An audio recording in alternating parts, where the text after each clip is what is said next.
of the two sackings, I think this one was not fair. Because in all honesty, let's be realistic.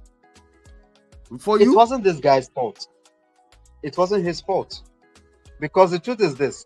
We are looking at a club that has refused to sign players. If you remember very well, this was basically the major reason why Lopetegui actually signed for Wolves and quit before the league even started.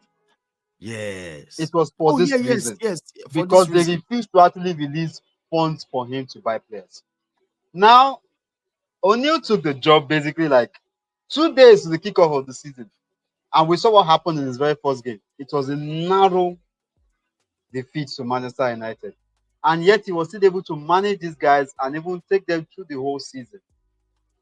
And when he came now to ask for funds again, what happened again?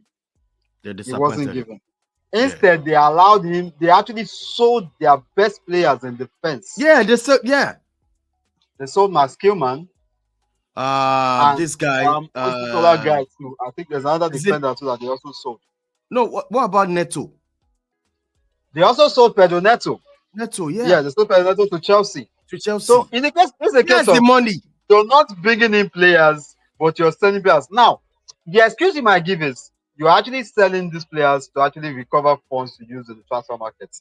But now you sold them. Where is the money? You didn't give the manager to get resources.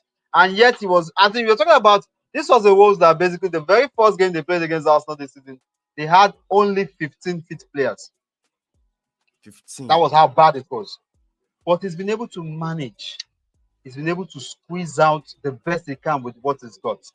But yet, this club instead of you getting him, you then sack him. So basically, I think this is a case of it wasn't justified, and this might actually come back to actually haunt them. Because the truth is this. I think so. Let's look at the caliber of players that you have in Wolves right now. And look at the caliber of managers available. Unless you're bringing in a manager like Steve Cooper, no manager will come to this club to manage this club. Yes. With what is available on ground. Now, talking about Russell Martin, in all honesty,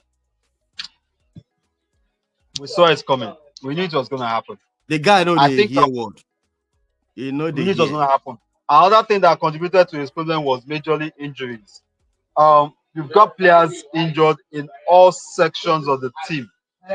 Now, you also added this person as well to it.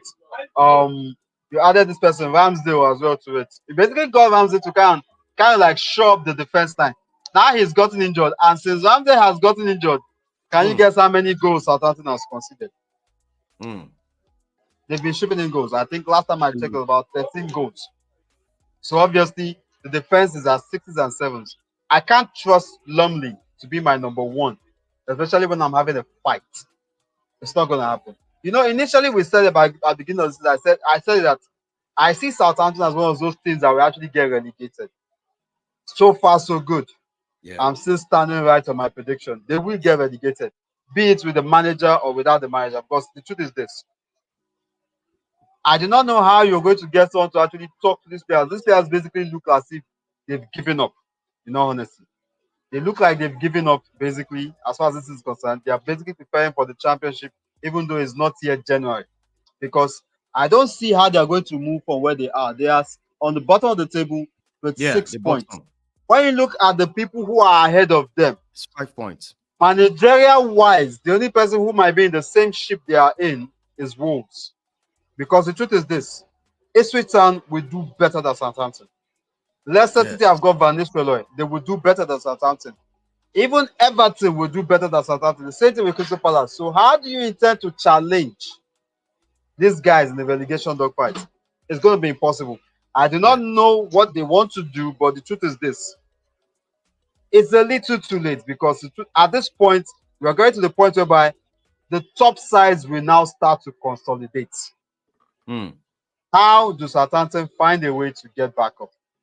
Because the gap is already getting wide. You're talking about them on 6 points, and the team on 14th already has 18 points. That is 12 points. It's crazy. How are they going to meet up? That's a major concern here. So I think whoever is coming in should just come in with the mindset that you're preparing for life in the championship next season. Because at this point, I think it's already gone. for Southampton. Yeah. All right. Yeah. Because of our time, we